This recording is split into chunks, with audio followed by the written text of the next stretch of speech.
Family members of September 11th victims spoke to the press today about the federal investigation into the terrorist attacks. The group called 9/11 CitizensWatch hosted this 90-minute news conference. Is C-SPAN ready? Yes.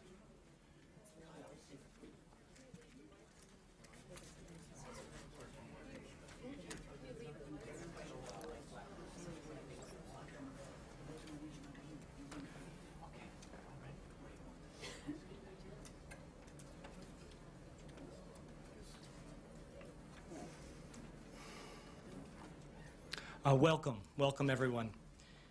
My name is Kyle Hentz. I am co-founder with John Judge of 9/11 CitizensWatch.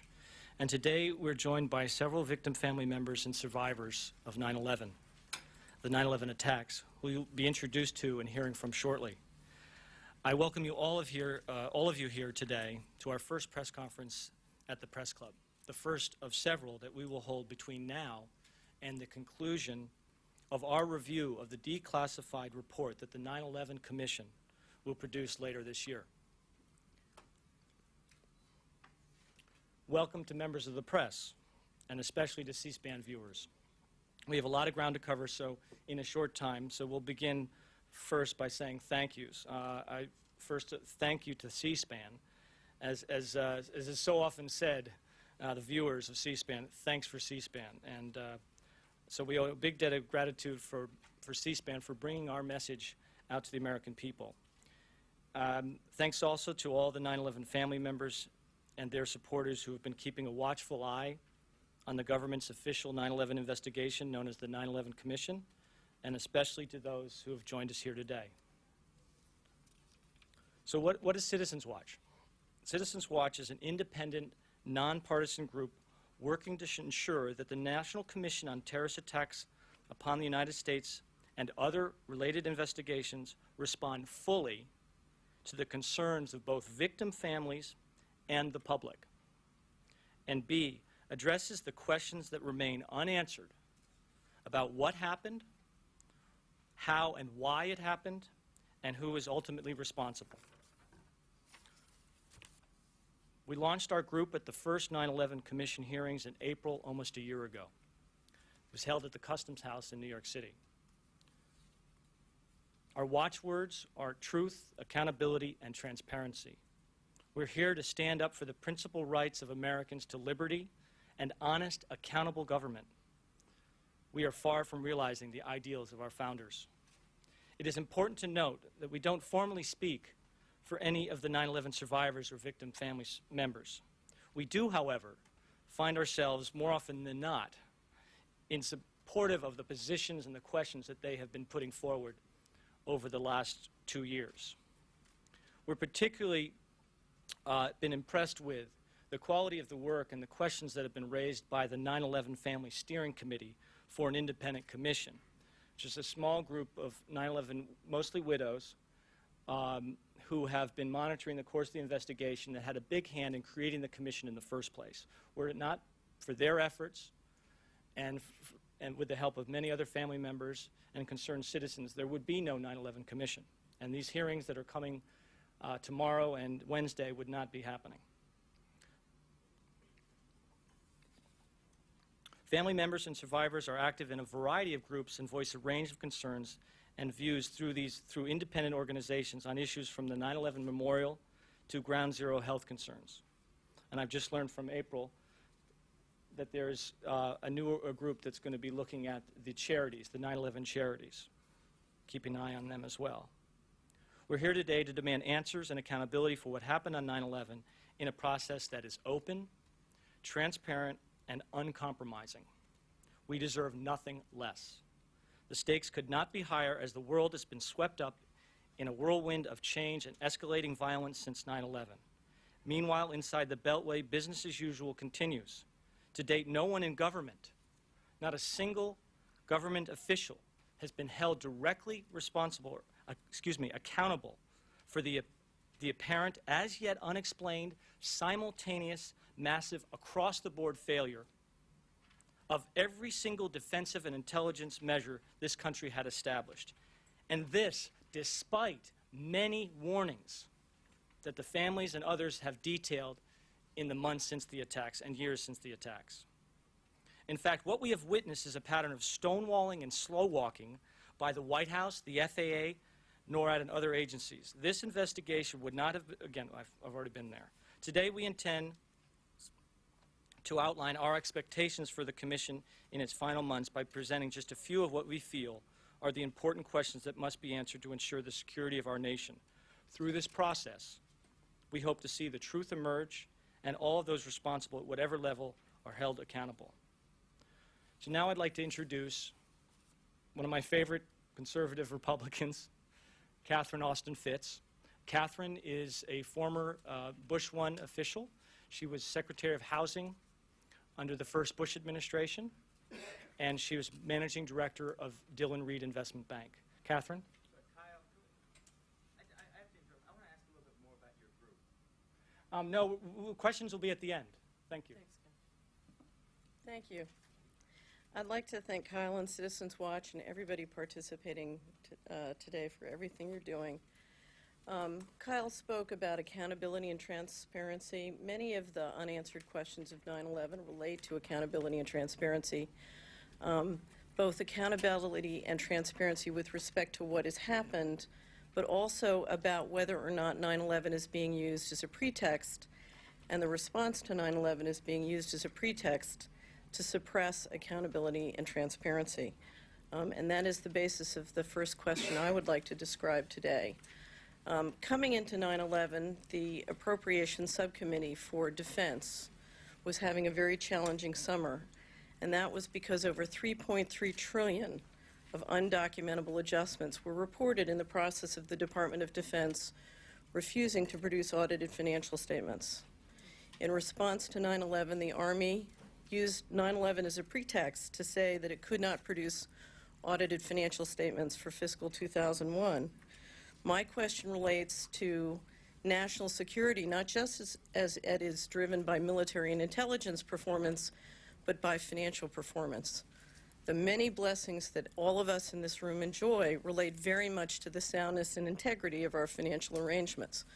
When the federal government refuses to produce audited financial statements and uses the tragedy of 9/11 as a pretext to not do so, those financial arrangements can be called into question, not just in America, but by creditors and people who use our currency around the world. So my question for all the elected officials of Washington is, where's the $3.3 trillion missing from the Department of Defense and through the Department of Defense at the U.S. Treasury? And what does that say about our securities arrangements and our financial arrangements and how that impacts our financial security? With that, I would like to introduce a second former government official. Michael Springman is a veteran of the State Department. He was with us, with Kyle and me 2 years ago at our presentation here at the National Press Club. It was an astonishing performance, and it's wonderful to have him back. Michael Springman. My name is Catherine Austin Fitts. Catherine with a C, Austin, A-U-S-T-I-N, like in Texas, Fitts, F-I-T-T-S.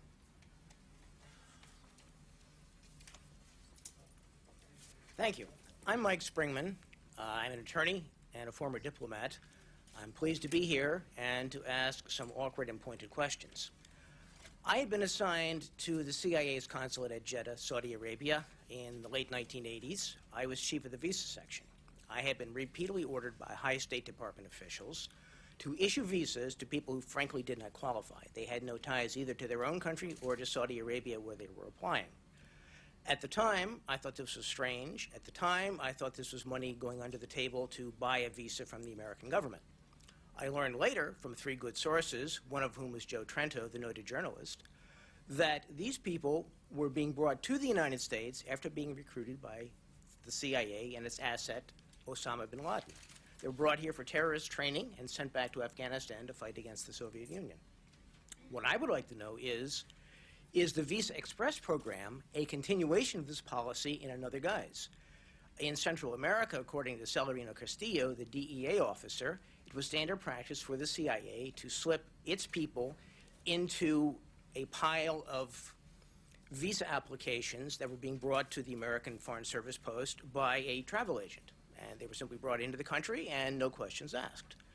Well, when I was there, I asked questions about what was going on with these people. Was the Visa Express program a way of getting past awkward questions from people like me and a way of getting past immigration in the United States? We need to know, and I would like the people doing the investigation of September 11th to give us a good, clear, truthful answer as to what was really going on at the time. Thank you.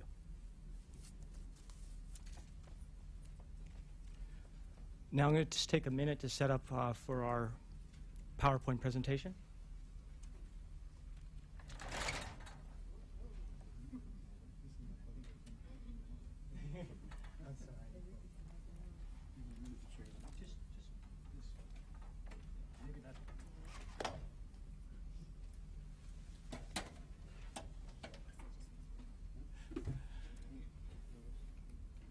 Okay, if we can dim the lights and lift.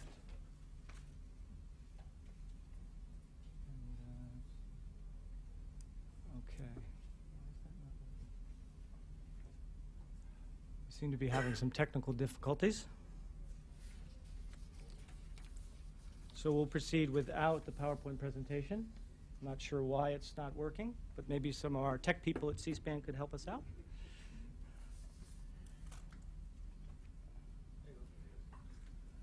There we go. Thank you.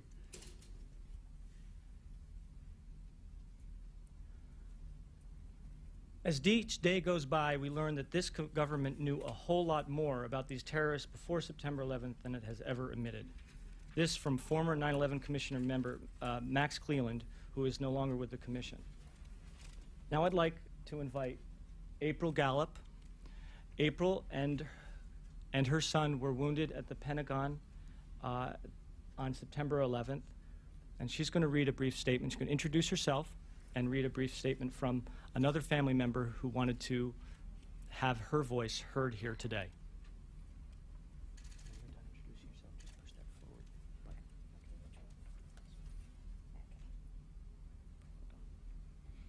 I don't have my step box, so I'll have to pull the mics down a little bit low.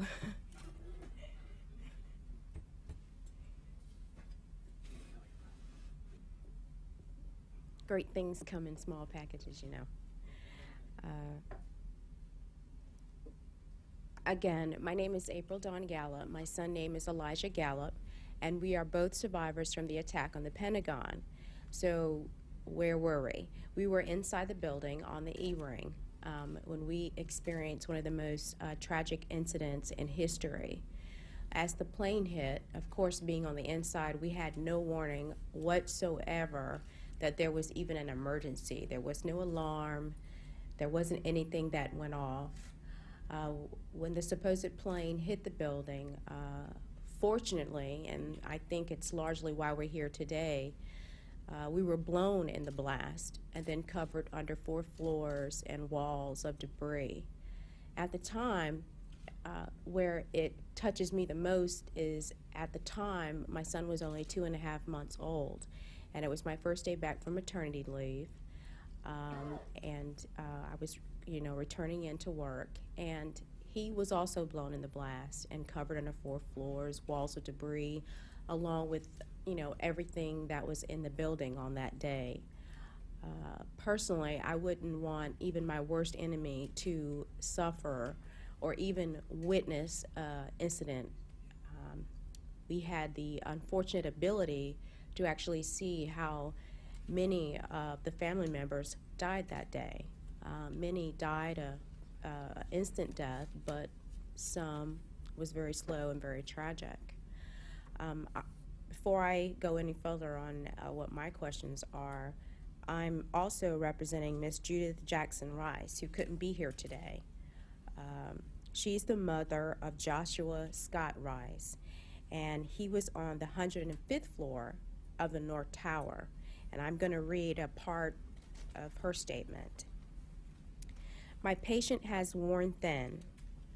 Not only has the administration refused to cooperate, but by putting Philip Zelikow on the commission and to appoint him executive secretary shows that the Bush administration has from the first tried to hide, cover up, confuse, and mislead the American public as to what was known and what our security should have on the weeks preceding 9/11.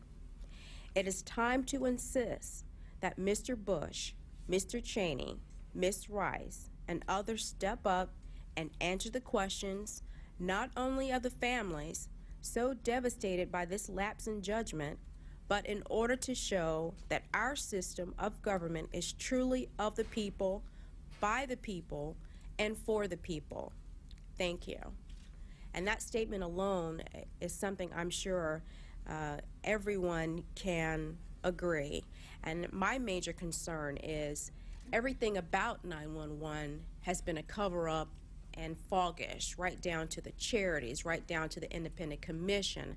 We can't get public testimonies. First, there's an agreement for a private testimony.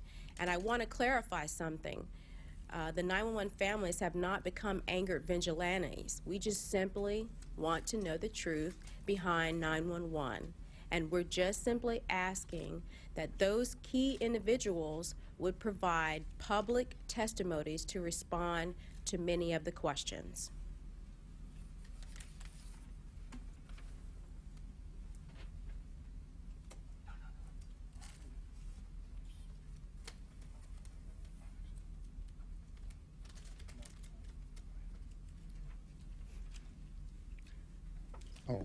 My name is Jules Aronson. My sister, Myra Aronson, was on American Airlines Flight 11. And I, too, want answers, and hopefully these questions and others to the Commission would provide that. So one question is, why didn't foreign intelligence information about planes being used as weapons get into the hands of the National Security Advisor, and why didn't it get into the hands of the President? And that is really one of the important questions. Thank you.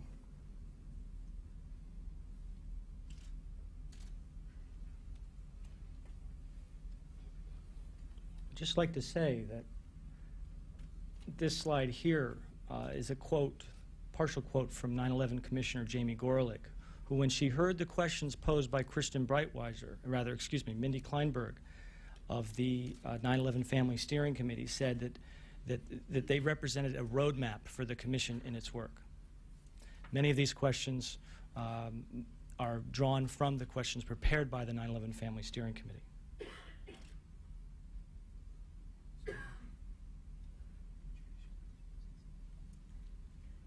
Well, good afternoon. My name is Rosemary Dillard.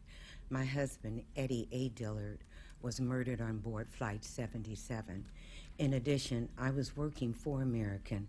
I have been working for American Airlines for 29 years, and I was directly responsible for the 4 flight attendants that were murdered that day. So I have a very deep, deep need to know answers. And what I'd like to start with is, why didn't... You can start with your own question. Oh, okay. No, I'll start with this one. Okay.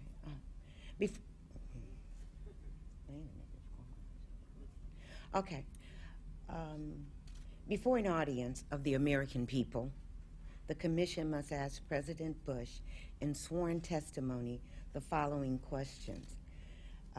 Beginning with a transition period between the Clinton administration and the Bush administration ending on 9/11/01, specifically, what information, either verbal or written, about the terrorist possible attacks and targets did you receive from any source?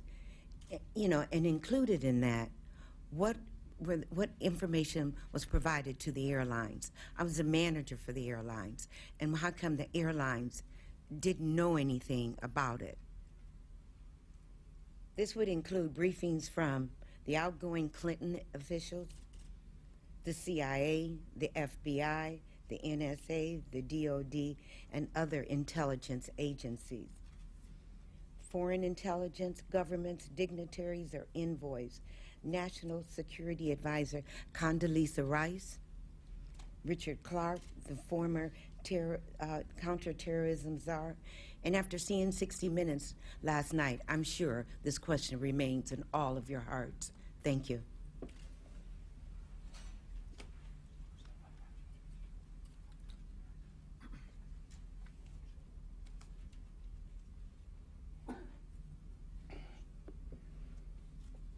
Good afternoon, ladies and gentlemen.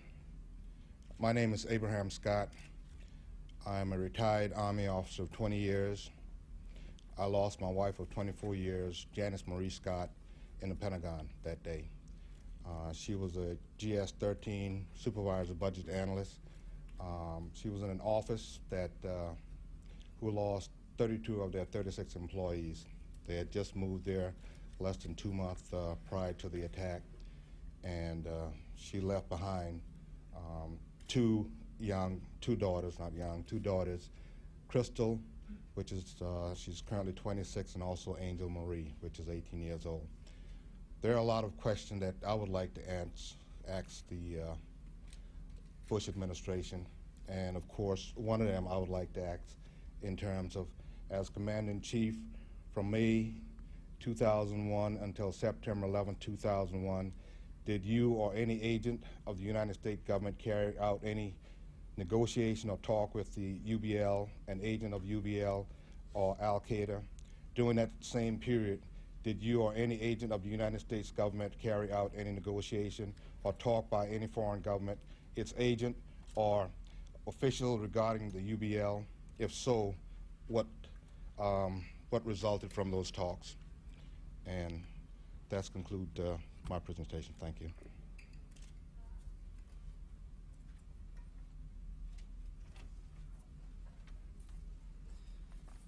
Hi, I'm William Rodriguez. I'm the president of the Hispanic Victims Group. I'm the last person to come out of the North Tower and one of the few people that was pulled from under the rubble.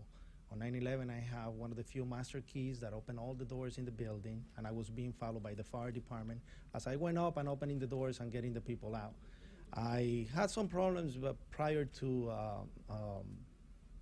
after 9/11 with the investigation, the way that it was being done, especially with the FBI, because I gave them a couple of tips, and they didn't actually, up to this point, they haven't acted on any of the tips that I gave them.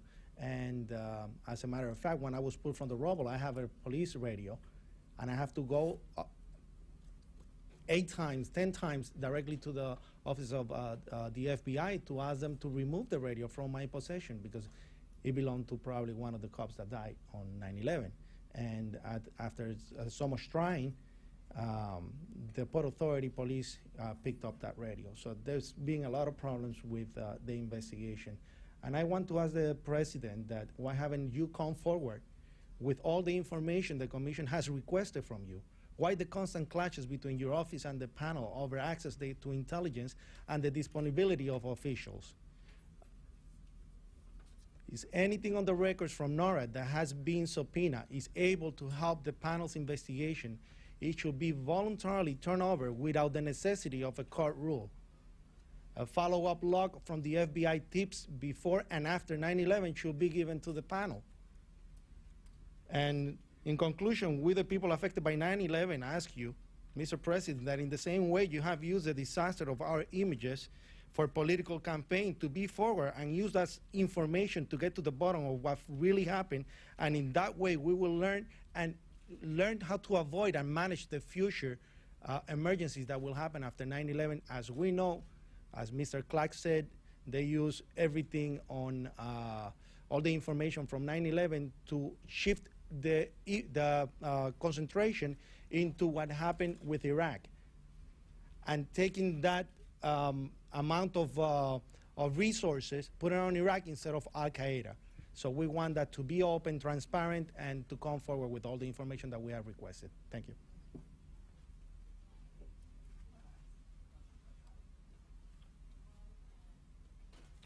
I just wanted to clarify, UBL is obviously Osama bin Laden.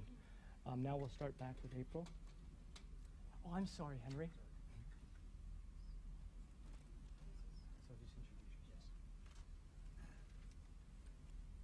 Good afternoon. My name is Henry Hughes. I'm the father of Chris Robert Hughes. who was in the South Tower of the World Trade Center. I'm here today to really support the process of accountability. I think there's a lot of questions that have to be answered, and I think people should come forward in both the Bush administration and the Clinton administration and answer the questions. It's a very simple thing. Would like to know the whole truth and nothing but the truth. We've all heard that many times. When we have our children and we raise them, we teach them to tell the truth, and I would like to think that adults in this situation should be held to the same standard. A very simple thing, the whole truth and nothing but the truth. I think that's not a lot to ask, since this was probably one of the most horrific things that has ever happened to our country, at least in my lifetime. And the question for the President, what connections did our government have with the terrorists prior to 9/11? State Department negotiations with Taliban for the pipeline through Afghanistan, or interaction with the Taliban and/or bin Laden, CIA training, and the arming of the terrorists. And like I said, I don't really think it's a lot to ask for the Clinton administration and the Bush administration to come forward and tell the truth. A very simple thing. Thank you.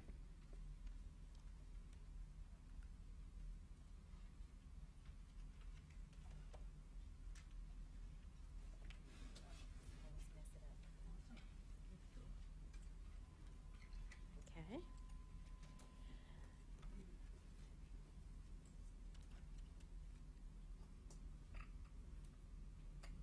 I'll take that one. My question is for President Bush, Vice President Cheney, Ms. Rice, Secretary Rumsfeld, Secretary Powell. Was there a plan in motion to invade Afghanistan and Iraq before 9/11?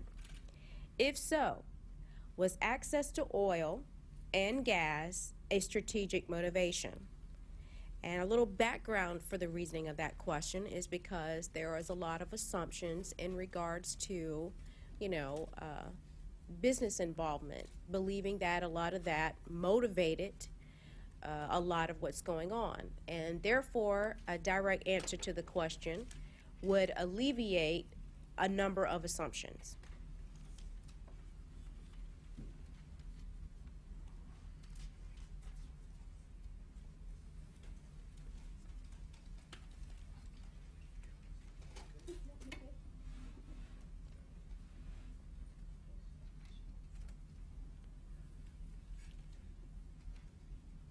Well, this question concerns, foreign state sponsors of terrorism. Now, why did Mohammed Ahmed, director of Pakistan's Secret Service, order Saeed Shakita to wire $100,000 to hijacker Mohammed Atta?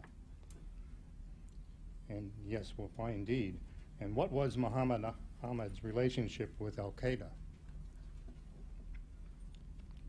And indeed, what was the nature of Ahmed's meetings with Powell, Tenet, Armitage, Representative Porter Gross, and others just before 9/11?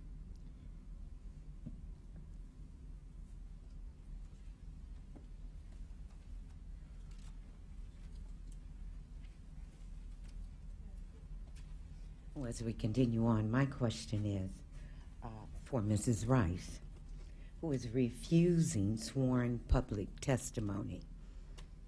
Prior to September 11th, what information did the intelligence community provide to the National Security Council on Al-Qaeda, activities and infrastructure inside the United States? Prior to September 11th, did the National Security Council ever consider alerting the American people to the internal threat from Al-Qaeda? What happened?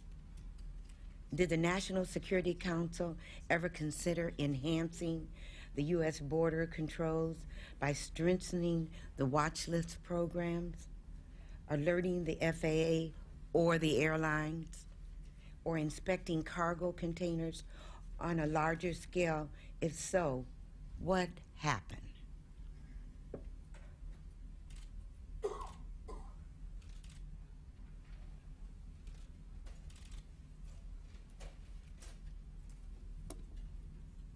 Other questions will be posted at 911citizenswatch.org, 911independentcommission.org.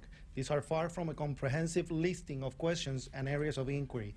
There are other areas of questioning not raised here, but that need to be addressed, including the Amtrak attacks and the collapse of World Trade Center buildings, among others.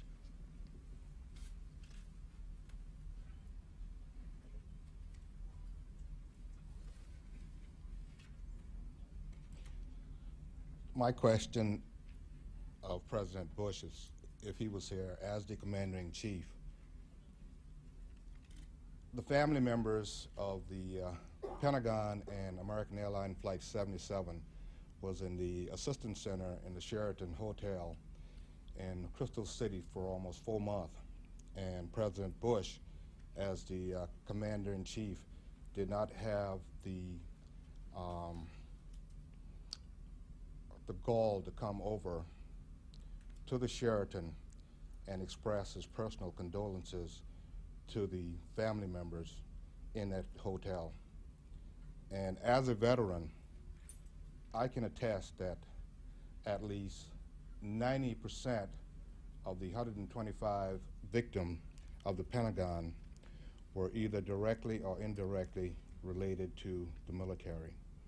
And I found that very appalling in terms of him as the Commander-in-Chief not coming over there and expressing his personal condolences to the family member. The other question?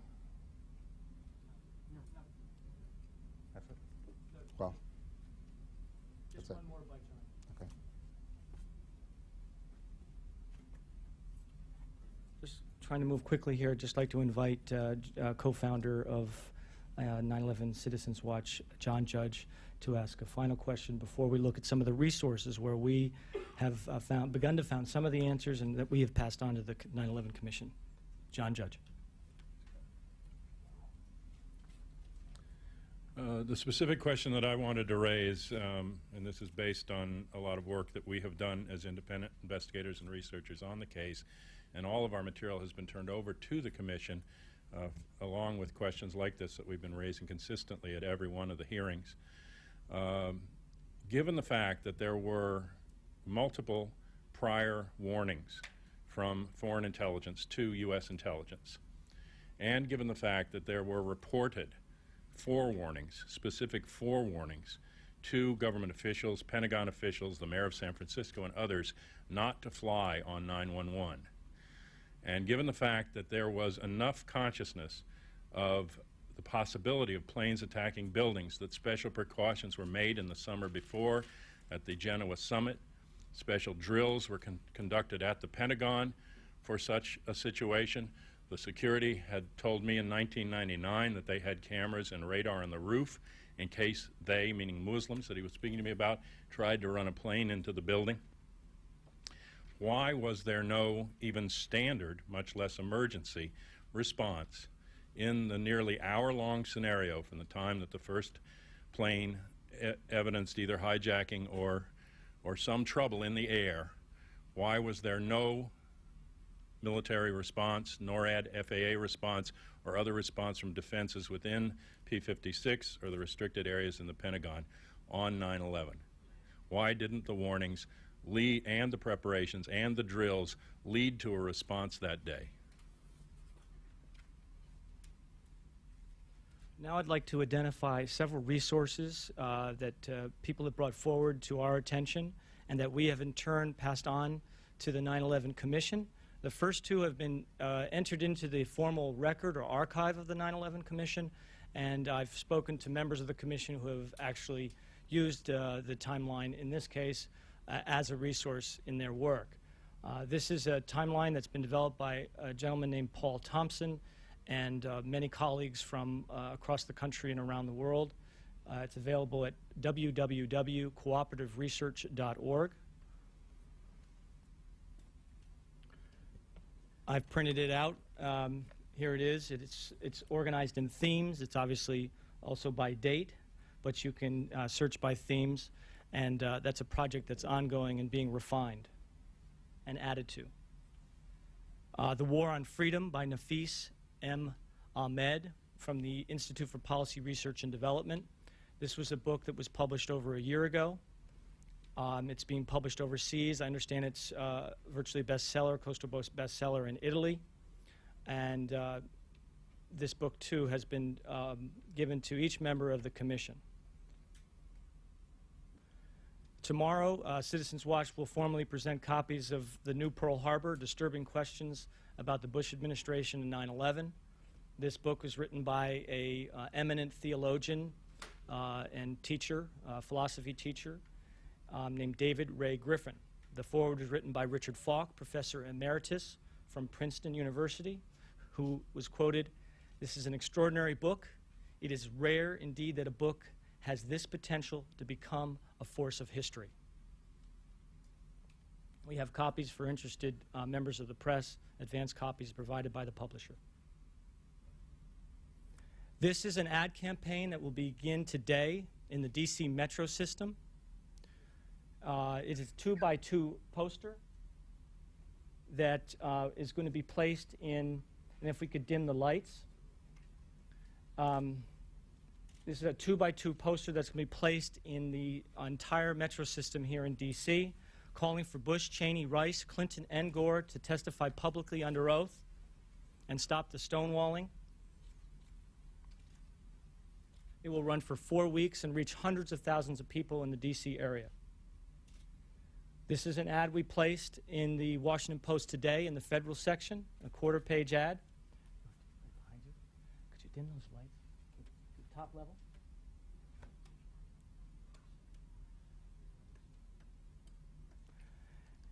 Essentially, we're calling for these top-level officials to come forward and testify. There's a sample of, again, several questions that, of many that we have raised here today. So thank you for being here, for coming, and for listening. I'm sorry this ran as long as it did. I wanted to have more time for questions. I'm certainly willing to stay beyond the hour of C-SPAN's coverage to answer any questions you might have. But we hope you'll join us. We hope the viewers out there in C-SPAN watching us now will join us to ensure that we see full accountability, transparency with this commission, and sworn public testimony from top officials, from the president on down. And we are also here calling publicly for the resignation of the commission's executive director, Dr. Philip Zelikow. He has gross conflicts of interest, or at least appearance of such, in his close ties with Ms. Rice, the National Security Advisor of President Bush. They've co-authored a book. He was also part of the transition team. Now, the commission, in all fairness, has recused him, or he's recused himself, from issues dealing with the transition team, which is the transition between the Clinton and Bush administration. However, he sat in on meetings with Richard Clarke, in which the threat of al-Qaeda was clearly elucidated for the members of that security team, national security team, in the process of transitioning from one to the other. When the members of the 9/11 Family Steering Committee heard that he was in this meeting, they immediately called for his resignation. He has given testimony in his own investigation. We find this outrageous, and we believe that the very integrity of the commission is at stake here, and that he should resign immediately.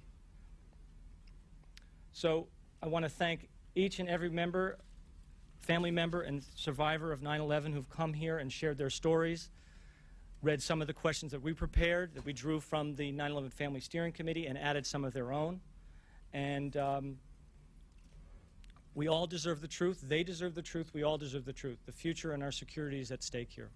Questions? You mentioned Richard Clarke. I wanted to see if you or any of the other members of the survivors have read the book or excerpts from the book and have any reaction to it.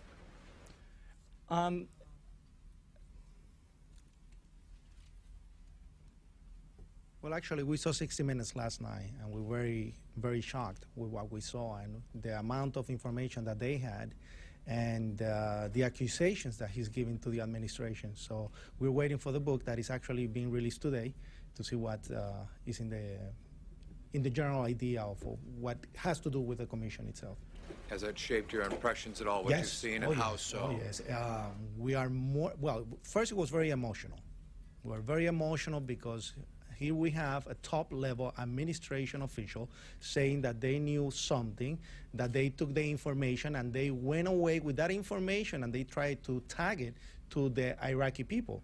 And all of a sudden, all the focus that they have on Al-Qaeda was shifted to the wrong direction. So we were very, very hurt by that.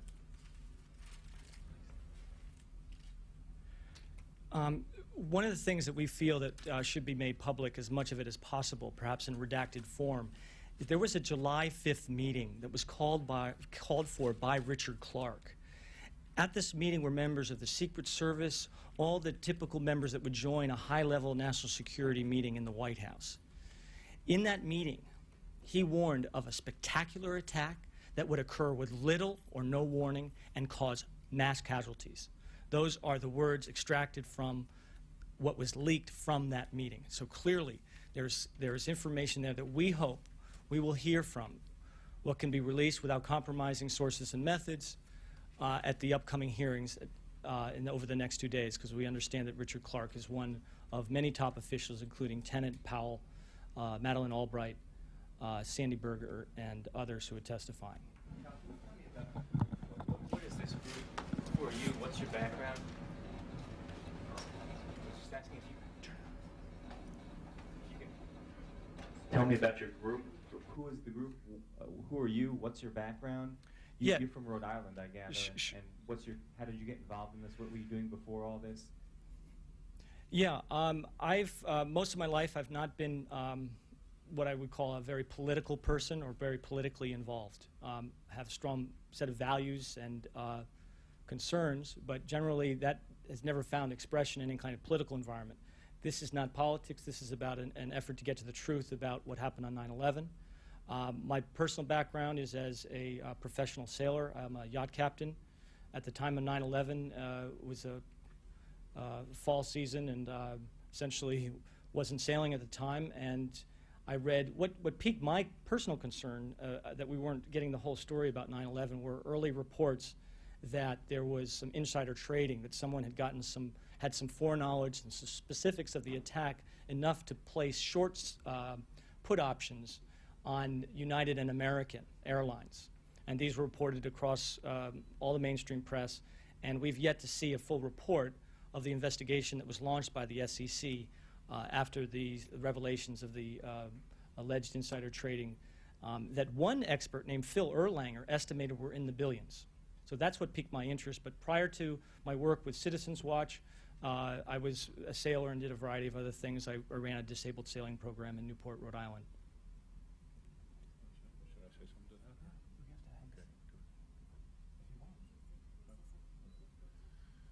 Okay, good. I'm the co-founder, John Judge, with Kyle, and just brief background on me. I'm from the D.C. area. I grew up in a Pentagon family, civilian employees of the Pentagon, and I'm an independent researcher and investigator, and I was interested in the situation from day one, from 9/11, when the blast shook my windows, when I had seen on local TV for almost a half an hour they were announcing that a plane was coming toward D.C., and I began independent investigation and research at that point, and have continued it. And there's a national and even international network of researchers that contribute to the timeline and that I've been in touch with by email since then, trying to dig out what we can. But we don't have final answers. What we have is many unanswered questions, and we have a commission in process that needs to be addressing these fully and addressing them transparently and releasing the information that's not classified yet.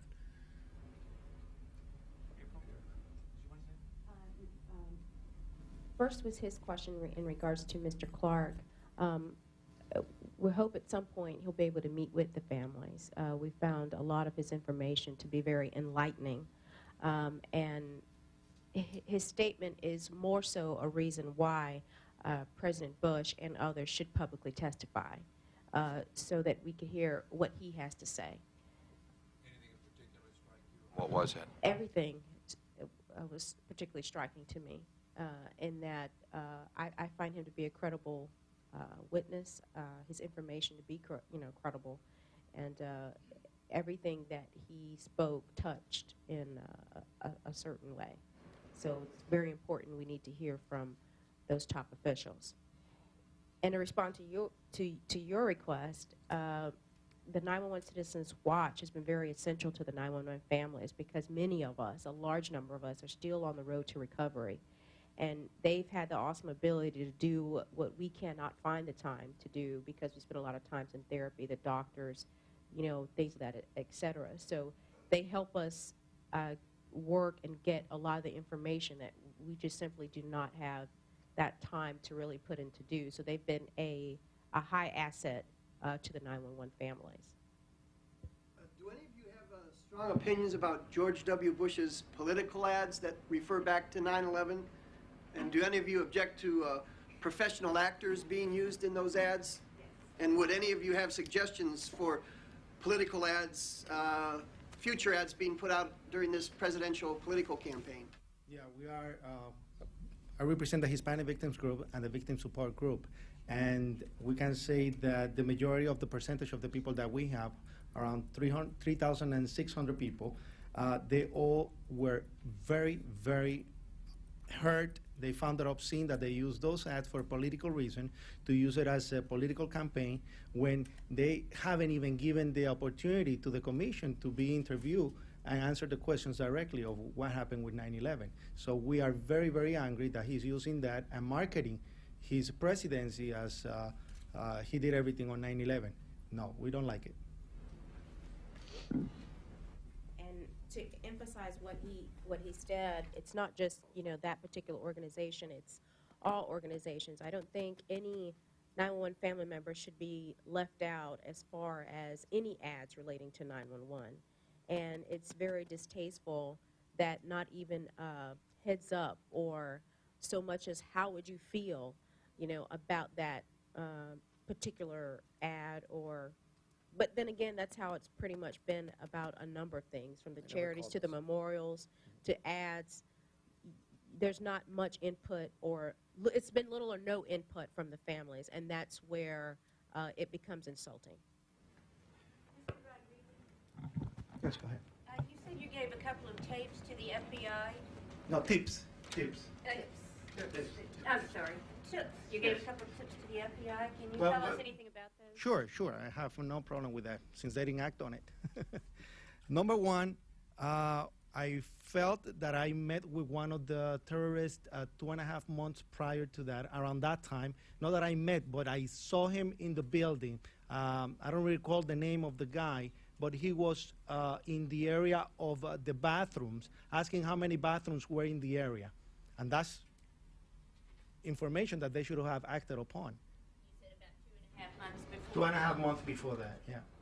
So if you're correct, at that time they still didn't know what means they were going to use to attack the building. That would mean they still didn't know at that time they were going to be using planes. It could be that, or it could be they were looking for another way to bring the building down with extra explosive. Because one of the things that I felt, and that I haven't said it publicly yet, is that when I went up the stairs, I stopped on the 27th floor to left all the firemen that were with me, the whole unit, and I kept going up to the 33rd floor. On the 33rd floor, I had a closet with cleaning supplies. As I was getting masks to give the people that were coming down the stairs, I heard a lot of movement going on the 34th floor, which was a closed floor because of construction. It was burned out, and there was no access to that floor. And I heard heavy equipment being moved on top of that floor. And I was like, oh my God, somebody's there. And it's not a regular person because it's heavy equipment. They're moving heavy equipment there. And as I get to the 39th floor, opening the doors for people to get out, building 2 gets hit. When it gets hit, we heard the rubble coming down and the 65th floor collapsing because we heard on the radio we lost 65, we lost 65, meaning that the 65th floor went down in a domino effect, coming down up to the 44th floor, which was the sky lobby. Now, my belief up to this point, they haven't given me any other way to see it, is that maybe in the building there were other kinds of explosives being set up prior to that. And they haven't come forward with that information. Yeah, to add to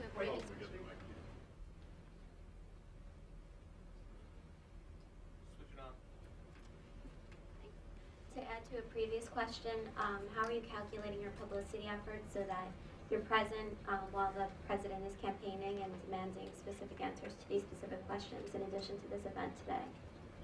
Well, we don't know. We're actually doing the outreach, and the press doesn't have a subpoena power, so you have to get the information of, you have to do your own investigation when it comes to everything that is 9/11. And when it comes to the political campaign, we have a lot of people here that are Republican, and they feel very, very offended by what's going on with the investigation. So, you know, I said that because it came out in certain media, with Rush Limbaugh, for example, saying that we were people that were manipulated by the Democratic Party, and it's not like that.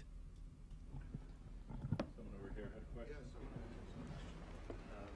My question is media related. Let me begin with a expression of sympathy for the families that were impacted, and thanks to 911 Citizens Commission for doing this very important forum today. In 1986, when Libya was bombed and it came out there was a disinformation campaign, Bernard Cow resigned in protest, and when then Secretary of State George Shultz was pushed into a corner and had to respond to the disinformation campaign, his response was to quote Winston Churchill, former Prime Minister of Britain, in times of war, the truth is so precious, it must be attended by a bodyguard of lies.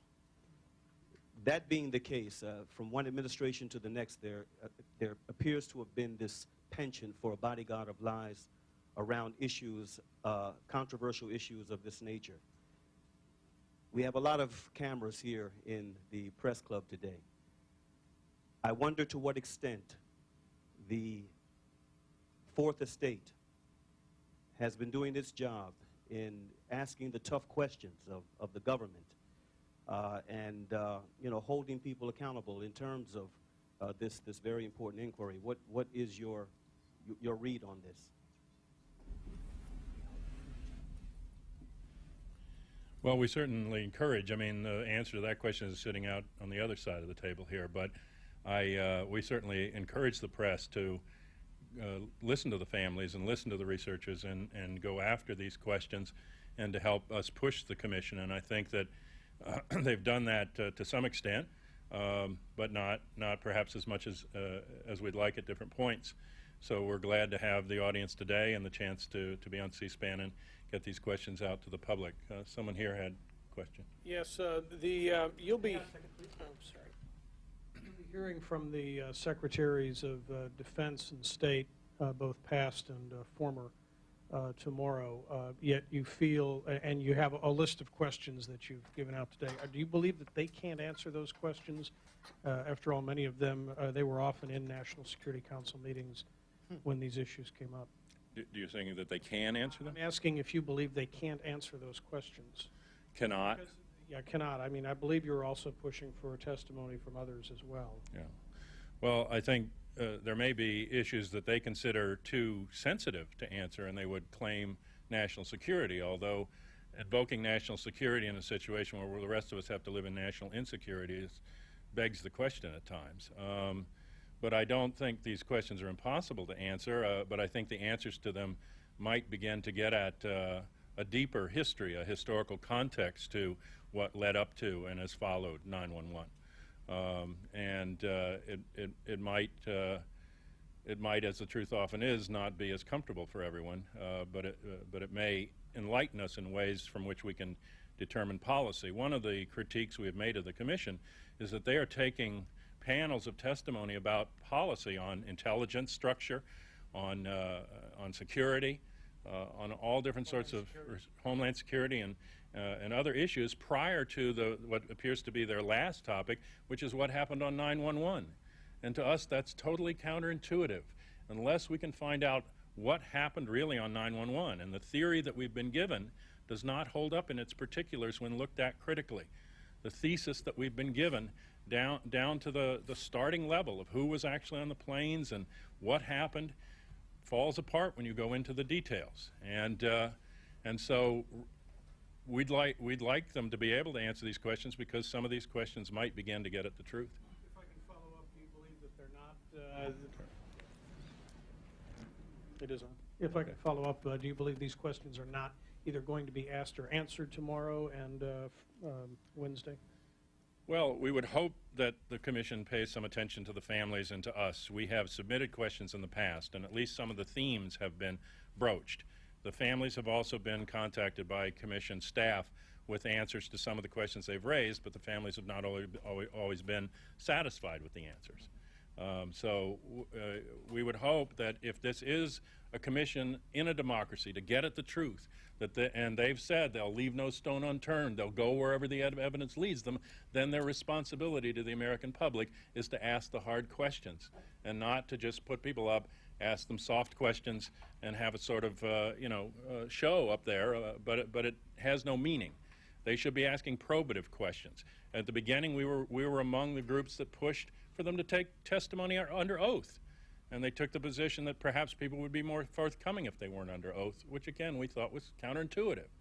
And so, we want them to be as public and as transparent as they can. And also when they're done to release as much of the information on which they're going to base their conclusions as we can. We had this joint inquiry report come out with 28 pages redacted. And it had to do with nations that were involved possibly, but we're not allowed to know what those nations are. All the way back to the very first evidence that we were supposed to have of what happened. The special report white paper that Colin Powell promised was then withdrawn. So the American people have never really seen much of the evidence in this case. And even the hard forensic evidence that could be released, footage of the Pentagon attack, for instance, there's a lot of non-classified material, and we can't even get them to release that. This is a commission, because it's under the legislature and because of the way the law was written, does not have to have it doesn't follow the Federal Advisory Group Act, so there's no way to have a formal advisory group to this commission investigation, which is often done in other inquiries. It also, because it came out of the legislature, is exempt from the Freedom of Information Act. So we can't apply to this commission to get any of the documents that they're looking at or the materials. And all of this goes the other way from what ought to be a sunshine process. And this was a critique of the commission on the shuttle as well, because people said, why don't you put out the evidence you're finding on the shuttle and let the whole nation and all the expertise, scientific and engineering expertise in this country take a look at it and tell you what they can. And when you do open that door up, I think people will come forward. I'm sure you heard stories today that you didn't know about, and there are many more among the families and among the public. On the question of the Pentagon, excuse me, sir? You allege on many of your websites, and some of the others that you're linked to, and in this book that you distributed today, it's also alleged, New Pearl Harbor, that American Airlines 77 did not crash into the Pentagon, and the Pentagon was not struck by a Boeing 757, but by a missile. On what are you basing that? And what do you think happened to American Airlines Flight 77 and all the people on it? Well, I don't know if you looked at our website closely. I mean, some of the websites do raise this question. The best evidence that we've seen and work that I've done with eyewitnesses is definitely that Flight 77 went into the Pentagon. And there were people that I know that were familiar with the plane that went to the crash site and saw the pieces of it. There are other sites, and it is mentioned in the book. I think it's mentioned in the context that he's not sure of this, but that evidence is around. There was a best-selling book in France that tried to put it forward. But we have not taken a position in support of it. We do know that some of the critics are raising it, but I think our job is not to prove the obvious, but rather to get on to what's not visible. So we have not taken a position. I don't know what you saw on the website that made you feel so that Flight 77 didn't go in the Pentagon, but we have just left open. I mean, Kyle, before he started this, was with unanswered questions, and we've left open to people to raise questions that they have, and those should be answered by a probative process. Well, this book that you're recommending that you distributed today says the photographic evidence in sum provides several reasons to conclude, not question, but conclude that the Pentagon was not hit by a Boeing passenger plane, but was instead hit by a military missile. When you make charges like that, don't you think you kind of discredit your approach to this entire matter? First off, sir, we're not making that charge. John has quite eloquently suggested that we take an issue with that case. The bulk of that book makes a very strong case of many of the other areas that we've addressed in this conference. And we believe that the best way to put that particular question to rest is for the Pentagon, for the commission to release video or photographic evidence of the hit. Let's put it to rest. Let's put these distracting questions. If there was a plane, let's see the video evidence of it. There is also a piece of evidence sitting in the Smithsonian, something that fell off the plane into the back seat of a woman's car. She got home in a state of shock. She found this piece. She made a little box with an American flag inside of it, and she gave it to the Smithsonian. It very easily could put that particular question to rest if that piece of that plane, which I believe came off the plane when it hit a lamppost on its way into the Pentagon, was analyzed for its resins and the fibers in that particular piece. It was not a piece of aluminum. It was some kind of carbon fiber or composite. That could put the issue to rest. I think only through forensic evidence and a full analysis of the evidence can we resolve that question. But clearly, those kind of questions, I believe, are somewhat distracting when there are many other questions that the family members and others have raised that have yet to be addressed. And the record of stonewalling, of appearance of conflicts of interest and so on that have plagued the commission from its start. Do you feel the... I'm sorry, sir. Can you wait for the mic? I want to ask, do you feel that the severe limitations placed on the presidential briefs regarding their access, only allowing Mr. Zelikow, who is, as you all have said, is severely conflicted, working for the Bush transition team and other areas and so forth. What is the problem with not allowing the whole commission to see all of the briefings?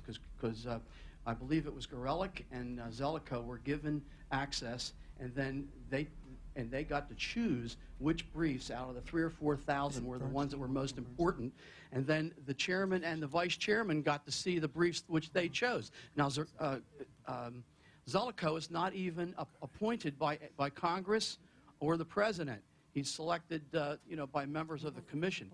So what we're saying here is that those two individuals, the chairman and vice chairman, got to see the briefs, and then the notes were taken. A 17-page report is kept at the White House, edited by White House lawyers. So there's severe restrictions. Do you think that what they're trying to do is to keep the presidential knowledge, prior knowledge, before the attacks away from the American people so that they will not scrutinize his actions, his strange actions? And for example, why General Myers stayed at his desk while all 4 planes crashed, while Secretary Rumsfeld stayed at his desk and never entered the war room until the 3rd plane crashed and hit his building, and why the president sat at the elementary school, even after the reporters rushed out to cover the story. Well, to answer the first part of your question, Tom, every member of the commission has top-level security clearance.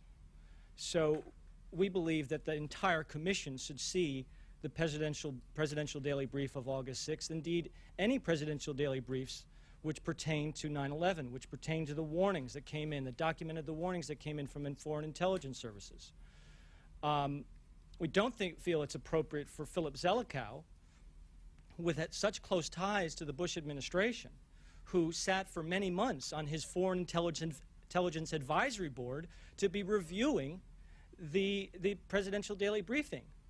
And those notes are then edited and so on. So, in fact, Bob Kerrey, who joined the commission after Max Cleland left, said that he was so unhappy and dissatisfied with the current state of affairs relative to access to the presidential daily brief that he was considering resigning. And he had just joined the commission. And I believe Representative Romer has also said, has voiced some frustration about the lack of access. As to the second question about foreknowledge, or exactly, obviously we don't know what was in there. We do know that briefing was titled, and most people in this country don't know, but it was leaked that the title of that August 6th briefing was Bin Laden Determined to Strike in U.S.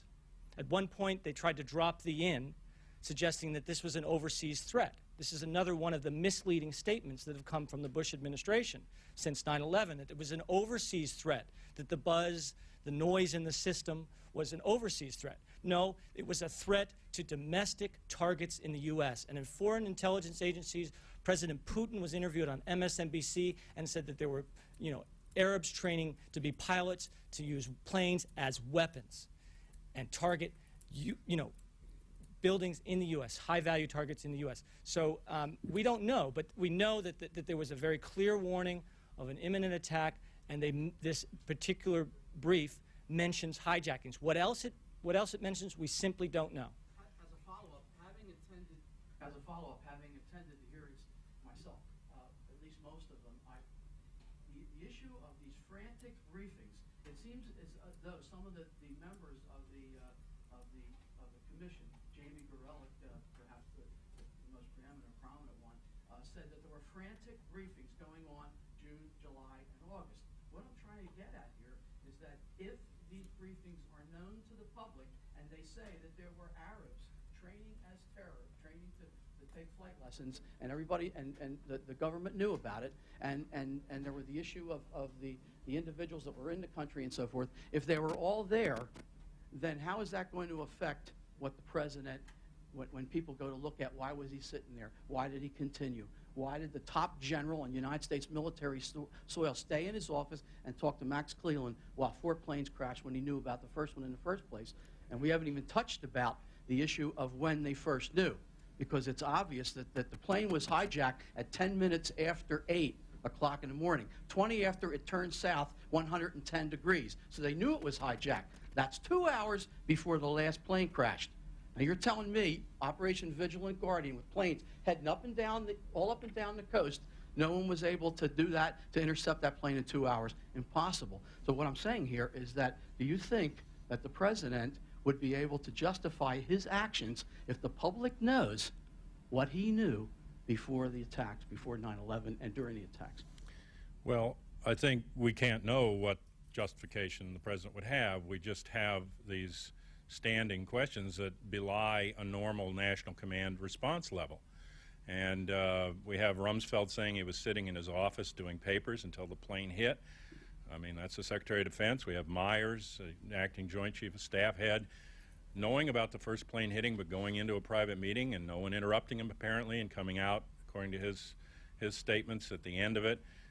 President Bush reportedly being told by Andrew Card, the staff member in Florida, about the second plane hitting, and then apparently not responding, although we don't know specifically what Card told him. And yes, this is after a long period. By 8/24, we now know, all of the federal agencies had a phone bridge open. The FAA... There's some discrepancy about that. The FAA released a statement at the second hearing which established the phone bridge at 8:46. Okay. Well, then there's a conflicting statement, but there were reports from the FAA towers and indications of air emergencies as early as 8:18. And there was interagency communication. When the FAA first testified, they didn't have any timeline at all to present to the commission. And then they came forward with one that said that they finally declared Flight 77 a hijacking as late as 9/24. That's well into the scenario. They knew the plane had turned around well before that. And whether or not it was a hijacking is not the issue, because the FAA NORAD response goes to any air emergency, any situation where a transponder is turned off, communication with tower fails, plane takes a deviant course for any period of time, stops taking commands from towers. You have live people there, you have live people down where it's going to hit, it becomes an air emergency, and NORAD they responded 67 times in the year previous to that to normal air emergencies in a timely way. And yet that day, apparently, the entire structure broke down, even though they were involved in Vigilant Guardian and on-top readiness at many bases. The command structure failed to carry this. The only statement we've gotten from the National Military Command Center that I've seen was on 60 Minutes at the first anniversary, where General Montague said, "We didn't respond right away because the FAA was tracking 4 seemingly unrelated hijackings." Now, that's a very curious quote to me. I don't understand why hijackings have to be related before you respond, or how you would determine it. Although if you have 4 on the same day and you haven't had any for about 10 years, you might consider them highly related, but even if they aren't, what's the difference? Don't you respond to the first one? You wait for a second one? It's a nonsensical statement to me. And I think these are the kinds of things that I think we want the Commission to draw out the answers, not only from the Pentagon brass and the NORAD brass, but down to the pilot level. Talk to the pilots at Otis. Talk to the pilots at Langley, who they finally scrambled too late to get to the scenarios. The pilots at Langley weren't even scrambled to defend D.C. They were sent to New York, according to what they say in the book, Among the Heroes. What was the defense, and why was it so delayed? And, you know, and then on the national command level, why weren't people who apparently had been given briefings and could have known that there was a problem, you know, in flux? I mean, why weren't they ready to move on that day? And it's bad what day was. How come all of the Al-Qaeda people, all the Al-Qaeda people were let to leave the country that evening? How did they get clearance to fly when all of the airplanes were supposedly grounded? There was apparently a flight, I don't know if it was that evening, but it was within the next few days, that before commercial traffic had been restored, that included a number of members of the bin Laden family, and they were... And over 100 Saudis. There were several flights that made their way around the U.S. picking up members of the bin Laden family and Saudis. They were then flown to Boston. This has been well documented now. Flown to Boston, and I think on the eve of the clearance for commercial flight to resume, they left the country. But it was during the grounding and I should add, without extensive briefings. So you know, we've been keeping people for 2 years and interrogating them. But the bin Laden family members and a group of Saudis, over 100, were allowed to leave the country with would have to have been only cursory interrogations by the authorities. Someone over here. In your ad, you say that you'd like President Clinton and Vice President Gore to testify. How much responsibility do you all place on them for not preventing 9/11? Well, again, I mean, we are, I mean, we're limited in our ability to draw conclusions up at that level. But I think that they were on watch during a period of the historical development of these situations. Now, many of the Clinton officials seem to be saying, Clarke recently, Madeleine Albright, when her book came out, that they were in fact tracking bin Laden and al-Qaeda closely, which would seem to make sense. There are a number of people in the FBI that complained after the transition into the Bush regime that ongoing investigations that they had of suspects were called off or interfered with or obstructed. And there's many number of books about that. There's a complaint, it seems, that they were in fact maybe not responding in a military open way in the way that the Bush administration has responded, rightly or wrongly, and that can certainly be contested. But I mean, they seem to have been at least very aware and given these briefings and tried to convince the incoming transition team and the Bush administration of its importance. I think Clarke transitioned into the new administration, so I don't know how you gauge, you know, their level of responsibility. And of course, when it's a political season, everybody wants to place the blame one place or the other. It's probably much more complex than that, than just saying the guy in charge has to take all the heat, because things happen in this country.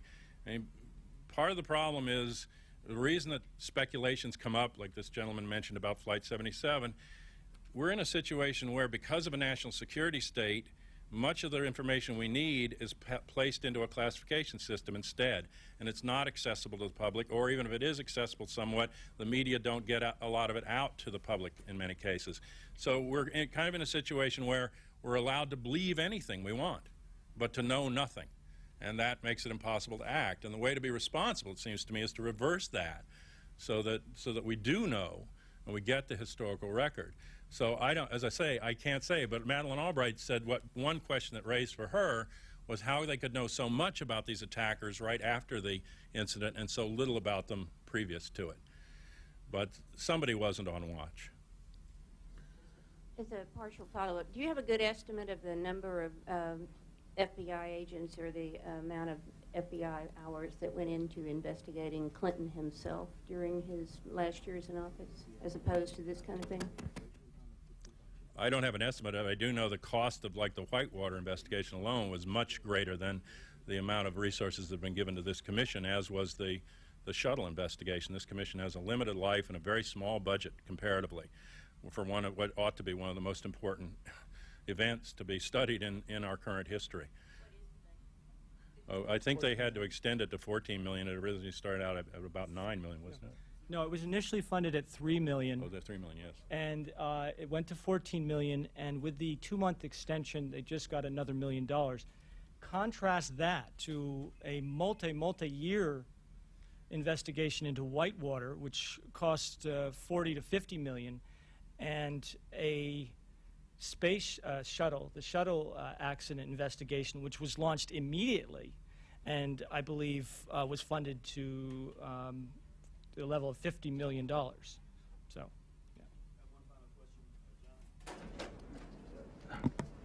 yeah. As my good friend John here is aware, I serve as Director of Operations for the Peace and Justice Foundation, but I am also a Muslim American, and so I'm probably the lone voice of Islam here in this conference today. It has been our position from the very outset, and we wrote our own report, and it's accessible on our website, peacethroughjustice.org, that the attacks of September 11th, to the extent that there were Muslims involved, it was a clear violation of the fundamental tenets of Islam, clear violation. But it has been our position from the very beginning that the Muslims who were involved were nothing more than bit players in a much larger, well-orchestrated conspiracy. Now, one of the major networks did I think it was either a 2- or 3-part story on major corporate multinational investigations that were impacted by that tragedy. To what extent do you know, do you have information about this? And the second related question is, outside of the Arab world, do you know of any other governments that may have in any way some nebulous ties to this unfortunate conspiracy?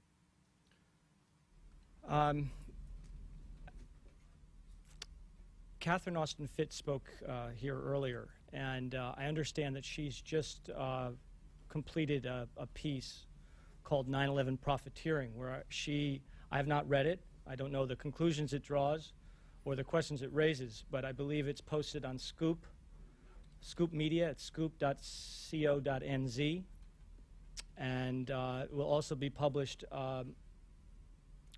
at globalresearch.ca. Catherine was once invited to join the board of directors or the board of governors of the Federal Reserve. She understands how money works in this world quite well, maybe better than most, I would say. And so I'm very interested to hear what she has to say about that.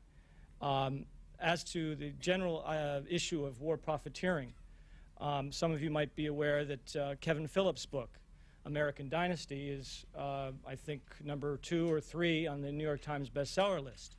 And he documents 4 generations in the Bush family, going back 4 generations to World War I, of a clear record of war profiteering, the involvement of the Bush family, and that he examines the Bush family as a dynasty, because we've never had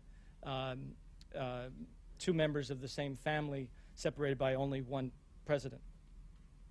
So I would encourage those who are interested in examining that question a little more deeply to pick up Kevin Phillips' book, American Dynasty, Fortune, Aristocracy, and the Politics of Deceit in the House of Bush. And about the Muslim situation, yes, you guys have been very affected. It's bad publicity, bad public relations. Right now, I've been in contact with the families of Spain, and they're very hurt now that the connection again is with the Muslims, and I'm going to be taking a group of 5 family members and maybe 2 Muslim clerics over there next week. And as to your part about the countries, all we know is that there were multiple countries in the redacted pages of the Joint Inquiry Report that were referred to. There was a sort of a winking hint that Saudi Arabia was one of the countries. Another one that we have been looking at is Pakistan, especially Pakistani intelligence. I think it was brought up today about this transfer by the head of Pakistani intelligence, whose head rolled when he got back for being too close to bin Laden, of $100,000 to Mohammed Atta in August.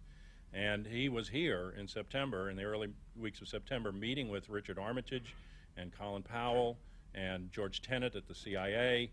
And even that morning he had breakfast with Porter Goss and Bob Graham, who wrote sat over the Joint Inquiry Report, Mahmoud Ahmed. And we've been trying to track whether or not there was Pakistani. Now, I asked Graham specifically whether that was one of the countries they looked at, and he denied. But I don't know whether they have a different standard for, sort of pointing at Saudi and not at somebody else. But outside of the Arab world, I don't know. I mean, whether there was involvement of other countries or even involvement within this country at some level that we don't yet understand. But on the corporation level, we remember that on June last year, there was an investigation, and I believe the investigation is still going in New York, that two corporations, General Electric and Halliburton, have $1 billion of the retirement fund of the firefighters and the police invested in countries that promoted terrorism. I just want to say that this new book that's just come out examines this question of conspiracy and the question of whether or not there were elements somewhere within the U.S. government that were somehow complicit in 9/11. It's a very disturbing thing to consider, but he nevertheless looks at the evidence, looks at the timeline, looks at Nafis Ahmed's The War on Freedom, looks at the public record, and raises questions and examines a range of theories. It needs to be looked at. We haven't drawn any conclusions ourselves. We're just bringing forward this information to the general public. I'd like to share a little bit of information that may be helpful. First of all, the FAA knew that cockpits were a problem back into the early 90s and didn't fix them. In 1995, following Bojinka, the FAA knew that they had Arabs over here training as pilots. I know because I worked for the FAA and I found the guy and the school that he attended. I knew how he dressed and the book bags he carried. A few days ago, a very significant anniversary passed, 18 March. A year ago, Elaine Kaplan, the chief counsel of the Office of Special Counsel, sent to the White House the report on Bogdan Dogvik, who is an FAA-validated whistleblower. The report, it contained Bogdan's original complaint. It contained a lying Kenneth Meade, who is the Department of Transportation Inspector General and former GAO official. The report, Bogdan shredded that with over 500 pages of documentation. He then rebuffed a James Loy lying document, and this was all sent to the White House a year ago. If you want to see Ken Meade's report, go onto the Office of Special Counsel's website for 2003. I think it's PR8. It's around that. You'll see it's FAA official, talks about the FAA red team and malfeasance leading to a danger to the public. At the bottom of that, you will see Ken Meade's report. That's a PDF document. Open it and read it. Ken Meade, chapter and verse, admits that they knew all these vulnerabilities in the FAA, access control, badging, cockpits, so forth, and that they did nothing. His excuse was that the FAA red team's examples or the information, and I was on the red team, could not be used because it was too much, and this is a quote, like a terrorist would do. Begs the question, what exactly was the purpose of the DOTIG? The DOT knew this, Jane Garvey knew it, Calvin Flynn knew it. They did absolutely nothing. They've all been rewarded, promoted, and they're still out there. If you attended the last hearings of 9/11, Calvin Flynn and Jane Garvey and Claude Monod, who was the intelligence chief for the FAA, had 12 people on his watch list when the State Department had 60,000. I believe it was Secretary Lehman asked him, "Are you stupid?" And the room broke into applause. Claude Mano got promoted to the head of intelligence for the TSA, got a $16,000 bonus, and after that hearing just returned to the FAA. So there's a lot they knew. Look on that website. Thank you. I think we've got a couple of examples of what appears to be a rewarding failure in this situation where people that should have taken responsibility or taken action. And it's incomprehensible to me that this long after the Pentagon itself was hit, that there's not been a single court of inquiry or a military court-martial or a full investigation internally that we know anything about. I don't even remember a few years ago there was a submarine, U.S. Navy submarine, that surfaced and it hit a trawler in Japan and sank it, and some people died. The captain of that submarine is no longer on that boat. I don't think he's even in the Navy still. I'm sure that he got in trouble for it. I'm sure there was a hearing. I'm sure there was a demotion. And that was a small matter, I mean, with a few lives. And yet nothing like that has happened. It happened after Pearl Harbor. There were hearings and court-martials, but nothing after 9/11 when the headquarters of the Defense Department is struck by a plane. We still have yet to determine what happened when the head of security could tell me in 1999 that they were on Delta Alert, their highest form of alert, because of phone calls threatening bombs in the Pentagon, and had radar and cameras on the roof to watch out for planes. What happened between 1999 and September 11, 2003, that no system of defense that worked was put into place? And what happened to the people that were responsible for doing that? If we're just going to promote them and brush it under the rug and say it's all external, then I think we're not going to learn any lessons that can get us any further out of the mess that we're in, globally and nationally as well. I guess. Anybody else have a? Thank you all very much for Thanks so coming. much for coming. We have press packets too if you didn't get one. I quit 99.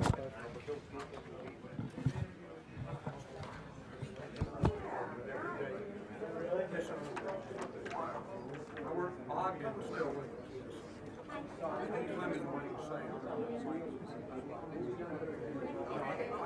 very much. We kept going to the border. You were warning them. They didn't care. I went up to Boston in 2000. Something that's not carrying it video. I was went up and set it up. We just shredded it. Deliver that to Kerry. Went to the airport. They buried it.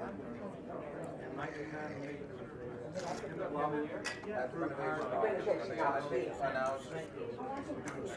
Sure. I wish I could. The lawyers don't want us to. They secure everybody has. The lawyers just don't want pay rate. Still in the business. Like, you don't say anything about that. Right. Just look at